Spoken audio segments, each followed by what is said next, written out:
हाय दोस्तों, आपका स्वागत है आपके अपने YouTube चैनल नवीन एजुकेशन में। आप यदि चैनल पे जो है नए हो तो प्लीज सब्सक्राइब कर लीजिएगा ताकि ऐसी वीडियो आप तक आती रहे। साथ ही साथ आपको कमेंट्स भी कर लेना है और लाइक भी करना है और हो सके तो अधिक से अधिक अपने दोस्तों तक इसको शेयर करना है। दोस्तों, शुरुआत करते हैं आज के टॉपिक की, प्रतिशत कैसे निकालें। अब इसके ऊपर जो है 2 वीडियो ऑलरेडी मैंने डाल चुका हूँ, ठीक है, यूट्यूब पर, साथ ही साथ मेरे फेसबुक पेज पर। यहाँ पर जो है आपको ये चीज बताई गई थी कि प्रतिशत मतलब क्या, इसकी बेसिक कंसेप्ट वहां पर क्लियर की गई थी और इसमें इसका प्रति प्लस शत, इसका अर्थ भी आपको बताया गया था। प्रति मतलब प्रत्येक, ये भी बताया गया था। साथ ही साथ यहाँ पर आपको बताया गया था शत मतलब 100, ठीक है, मतलब प्रत्येक 100 पर हम लोग जो है प्रतिशत निकालते हैं दोस्तों। ये बेसिक चीज बताई गई थी आपको, ठीक है।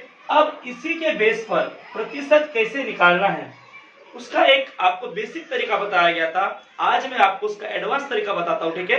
तो शुरुआत करते हैं। जैसे कि मान आपके पास 200 रुपए है, उसका 20% आपने किसी और को दे दिया, उसका 20% आपने किसी और को दिया, मतलब आपने उसको कितना रुपए दिया।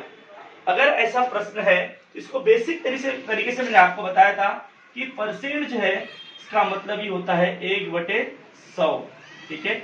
और यहाँ पर का मतलब होता है, का मतलब होता है गुना, ठीक है। ये 2 बेसिक चीजें आपको हमेशा याद रखना है परसेंट निकालने समय। अब क्या करना है, 200 का 20% मतलब कितना, तो आपको क्या लिख देना है 200, अब इंटू जितना परसेंट है दोस्तों उसको यहाँ पर इंटू में लिख, इस प्रकार से आपको इंटू में लिख देना है। और उसके बाद ये परसेंट जो है, इस परसेंट की जगह सिर्फ आपको बटे में 100 लिख देना है दोस्तों। यदि इस प्रकार से आप लिख देते हो तो आपको आपका आंसर मिल जाएगा दोस्तों, बड़े आसानी से मिलेगा। यहाँ पर क्या करना है, आपको 0 से 0 काट देना है, ये 0 से कट जाएगा और ये 0 से काट देते हैं, ठीक है दोस्तों। अब आगे क्या बच गया है वो हमको आगे लिख देना है। यहाँ पर बच गया है 20 इंटू 2/1 मतलब कुछ भी नहीं, 1 मतलब कुछ भी नहीं, ठीक है। यहाँ पर क्या हो जाएगा दोस्तों, 2 2 जा 4 मतलब यहाँ आ जाएगा 40/1, इसका मतलब ही हो गया 40। तो 40 जो है दोस्तों ये हमारा हो गया आंसर। मतलब 200 का 20% जो है इसका मतलब 40 होता है दोस्तों। तो इस प्रकार से आप जो है परसेंट निकाल सकते हो। वन मोर एग्जांपल हम लोग और यहाँ पर देखेंगे कि किस प्रकार से प्रतिशत निकाला जाता है। ये बेसिक मैथ है दोस्तों, बेसिक मैथ आपका क्लियर होना चाहिए, इसीलिए परसेंटेज से रिलेटेड वीडियो यहाँ पर डाले जा रहे हैं। अब इसके पहले आपको एक बेसिक चीज बताया था, यहाँ पर भी मैंने आपको बताया कि प्रति मतलब प्रत्येक और शत मतलब 100, प्रत्येक 100 पर परसेंट निकाला जाता है दोस्तों, इतना आपको याद रखना है। और इस परसेंटेज के चिन्ह के लिए हम 1/100 का उपयोग करते हैं। अब 1/100 मतलब बटे में 100 है, इसलिए मैंने यहाँ पर डायरेक्ट 100 लिख दिया, ठीक है, क्योंकि ये 200 इंटू 1 मतलब 200 ही होता है दोस्तों, और इसीलिए यहाँ पर बटे में 100 लिख दिया गया, डायरेक्ट लिख दिया गया। तो इस प्रकार से आप बड़े आसानी से परसेंट निकाल सकते हो दोस्तों। वन मोर एग्जाम्पल और हम लोग यहाँ पर देख लेते हैं। जैसे कि हम लोग लेते हैं 750 रुपए है मेरे पास, उसका 750 का 70% जो है कितना हो जाएगा, ये अगर निकालना है दोस्तों तो कैसे निकालूं। तो यहाँ पर जो 750 जो संख्या है उसको दोस्तों सबसे पहले आपको 750 लिख देना है, का की जगह आपको गुना ले लेना है और 70 को आपको जैसे का वैसा लिख देना है दोस्तों, और परसेंट की जगह डायरेक्ट आपको सिर्फ और सिर्फ यहाँ पर 100 लिख देना।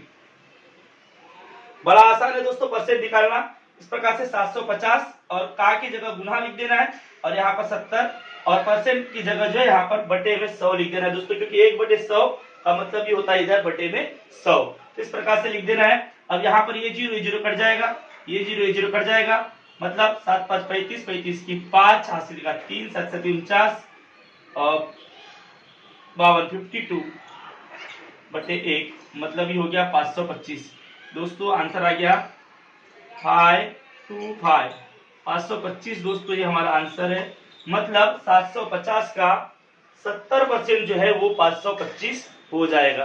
तो ये सब बेसिक तरीके से आपको बताया जा रहा है दोस्तों। यहाँ पर बटे 1 लेने की कोई जरूरत नहीं है, और आपको मैंने ये भी बताया था कि कोई भी संख्या रहे उसके नीचे हमेशा 1 होता है दोस्तों, सबका मालिक 1। तो कोई भी संख्या के नीचे हमेशा 1 होता है, इतना आपको याद रखना है। अब यहाँ पर आंसर हमारा निकल चुका है दोस्तों। अब इसके बाद मैं आपको बताने वाला हूँ एक नई चीज। इसके पश्चात दोस्तों प्रतिशत वाली संख्या को जो हम लोग किस प्रकार से भिन्न में लिख सकते हैं वो भी मैं आपको बताने वाला हूँ। जैसे कि यहाँ पर मान लो 700 है, 700%। अगर इसको मुझे भिन्न में लिखना है तो मैं इसको कैसे भिन्न में लिखूंगा, ठीक है। इसको अगर भिन्न में लिखना है तो कैसे लिखा जाएगा दोस्तों, ये हमारे सामने प्रश्न है। तो आपको बता दिया कि 700 जो है 700% का मतलब ये होता है 1/100, राइट, 1/100। या फिर आप डायरेक्ट भी लिख सकते हो, ऐसे 700/100 ये भी लिख सकते हो, ठीक है दोस्तों।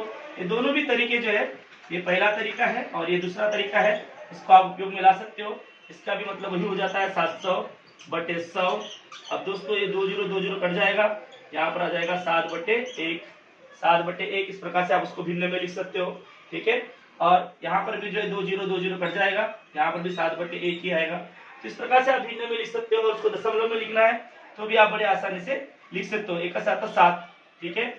यहाँ पर तो 7.00 ही आ जाएगा क्योंकि पूरा भाग जा रहा है दोस्तों। इस प्रकार से हमको हमारा आंसर निकाल लेना है दोस्तों। तो कोई भी संख्या जो है अगर वो परसेंटेज में लिखी हुई है, अगर उसको बोला गया कि इसको भिन्न में परिवर्तित करो या भिन्न में रूपांतरित करो, तो कैसे आप रूपांतरित करोगे, तो इस प्रकार से आपको रूपांतरित कर देना है। तो हम एग्जाम्पल देख लेते हैं। 1 3 4 0 को प्रतिशत जो है उसको भिन्न में रूपांतरित करना है। इसको कैसे हम लोग जो है भिन्न में रूपांतरित करेंगे वो भी हम लोग देख लेते हैं। दशमलव में भी कैसे रूपांतरित किया जाता है वो भी हम लोग देख लेंगे। तो इसको अगर भिन्न में रूपांतरित करना है दोस्तों तो किस प्रकार से करेंगे वो देख लेते। सबसे पहले कैसे रूपांतरित करेंगे, यहाँ पर 1340 है, इंटू 1/100 लिख दो आप, या डायरेक्ट यहाँ पर 100 भी लिख सकते हो, ठीक है। यहाँ पर हो जाएगा 1340/100। दोस्तों 1 0 कट जाएगा। इसका मतलब आपको अगर भिन्न में इसका आंसर देखा जाए तो 134/10 ये मिल चुका है भिन्न में। अब इसको इस प्रकार से भिन्न में लिखेंगे दोस्तों। और यदि उसको दशमलव में लिखना है तो 134/10, इसका मतलब भी हो गया, 1 0 है तो 1 के बाद पॉइंट आ जाएगा 13.4। इस प्रकार से दोस्तों आपका ये आंसर हो जाएगा। तो इस प्रकार से यहाँ पर जो प्रतिशत निकालने के साथ साथ आपको और भी चीजें बताएगी कि अगर कोई संख्या इस प्रकार से लिखी हुई है और उसको भिन्न में रूपांतरित करना है तो कैसे करेंगे, उसका एक शानदार तरीका बताया गया। साथ ही साथ ये बताया गया कि अगर कोई संख्या भिन्न में है तो उसको दशमलव में कैसे रूपांतरित किया जाता है। ये भी एक बेसिक जानकारी दोस्तों यहाँ पर आपको बताएगी। इस प्रकार से दोस्तों यहाँ पर जो है प्रतिशत कैसे निकालना है उसका एक शानदार तरीका बताने की कोशिश की गई है। यदि आपको ये वीडियो अच्छा लगा तो वीडियो को लास्ट तक देखिए और हो सके तो चैनल को सब्सक्राइब कीजिए और अधिक से अधिक शेयर कीजिए। साथ ही साथ कमेंट्स और लाइक भी कीजिए। Thank you very much, bye bye.